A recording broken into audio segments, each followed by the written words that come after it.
Now, Pittsburgh's best sports show is about to begin. Call us or tweet us. We got things to talk about on the Allegheny Health Network Nightly Sports Call. All right, thanks a lot, Ken, and thank you for tuning in to the Allegheny Health Network Nightly Sports Call. I'm Rich Walsh. I'll be joined by Paul Zeiss in just a couple minutes. But first, we're talking about the Penguins' big trade on the first day of the NHL draft. Jim Rutherford traded away the first-round draft pick to the St. Louis Blues for forward Patrick Reeves.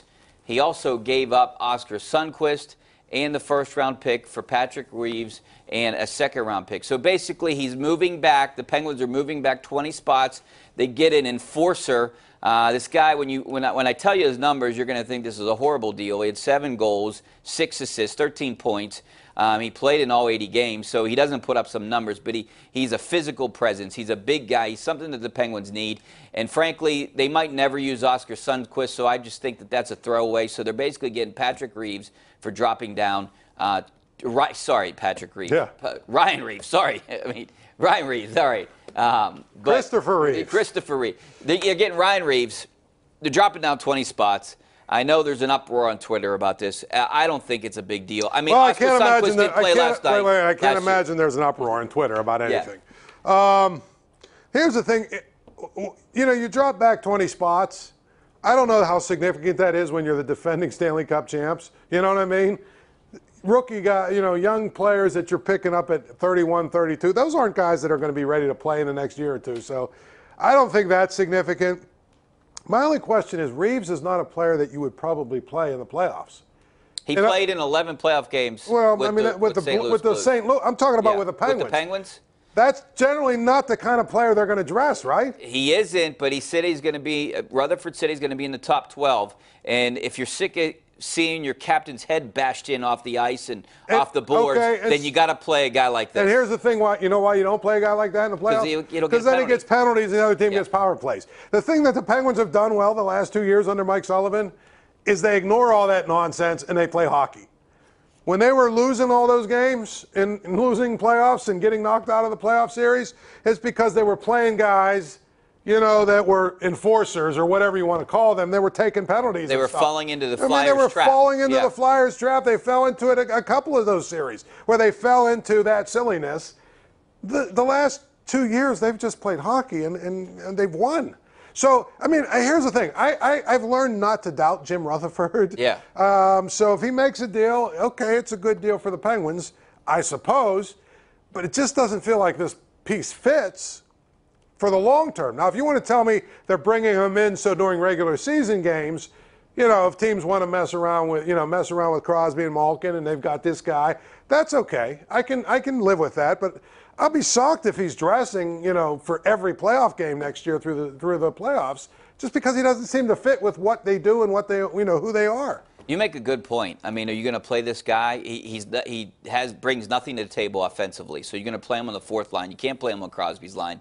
I'm talking about the postseason. So you make a great point on you're giving up on Oskar Sundqvist and moving back 20 spots for a guy that you might not see in the postseason, but might be able to help you during the regular season. And the thing about it, look, hey, they went out and got, what's his name, Mark Streit or whatever his name was. They needed a defenseman. He played 20 or 30 games.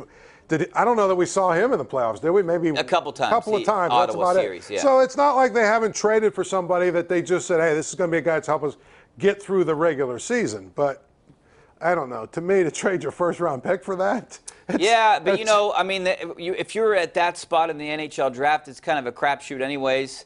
It is. When you're that late. And the thing about what's the difference between 30 and 50? The thing about it is it's more valuable to have an NHL-ready player than whoever you're going to draft at 31 that might take 3 or 4 years to get, through the minors to get to where you need them to get to. Now, if you're picking in the top 5, it's different, or top, top 6 or 7, where you're getting guys that maybe, they're those whiz kids, those 18, 19-year-olds that are going to be ready to play right now. That's different.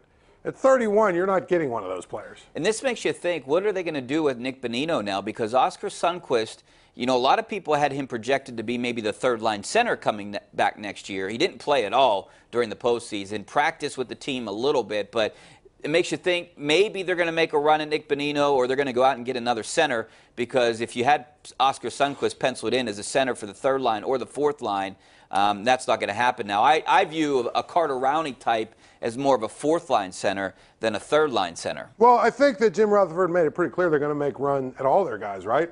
And any of the guys they want to keep, they're going to. I think Nick Bonino priced himself out. That's the thing about winning a Stanley Cup or a Super Bowl or the World Series. Your guys are way overvalued, so it's hard to re-sign them because someone's going to offer Bonino a contract that's so absurd. The Penguins are going to. Well, the Penguins are just going to have to be like, look, we can't fit that in our salary cap. Now they freed up some room with Fleury, and they're trying to. This is the one that will have everybody melting down. But apparently they're trying to unload Kessel if they can. I mean, if they were to do that, people would lose their minds. I think so too. But I'm just saying that would free some things up. So they have $20 million in cap space right now. They can find a lot of the pieces that they need. They need to re-sign, or they want to re-sign Justin Schultz. They're going to re-sign, or make an attempt to re-sign Nick Bonino. Maybe go after Trevor Daley. And Brian Dumoulin's another guy that they're going to try to re-sign. So I wouldn't, I don't know. I wouldn't put it past Rutherford to go out and get maybe a big center for the third line. Right. But you never know. They're going to make runs at the guys that they have. I do not see them trading Phil Kessel at all. I mean, this town would go berserk, I think. Well, they're talking about it. I know, but I just don't see it happening. I think him and Malkin, even though they don't show it, I think it's kind of like the big brother, little brother thing. And I think they've developed some kind of chemistry. And I don't know. I mean, do you think that they would trade Fleury? I think if they could find the right deal, if they could find someone to take that contract, yes. It's not a bad contract now. He's $5 million against the cap. Yeah, but they've got him for what, 6 more years or something like 2022. Yes. All right. We're going to take a break. Back with some of your phone calls. 412-575-2600 is the number. A couple lines open. Give us a call.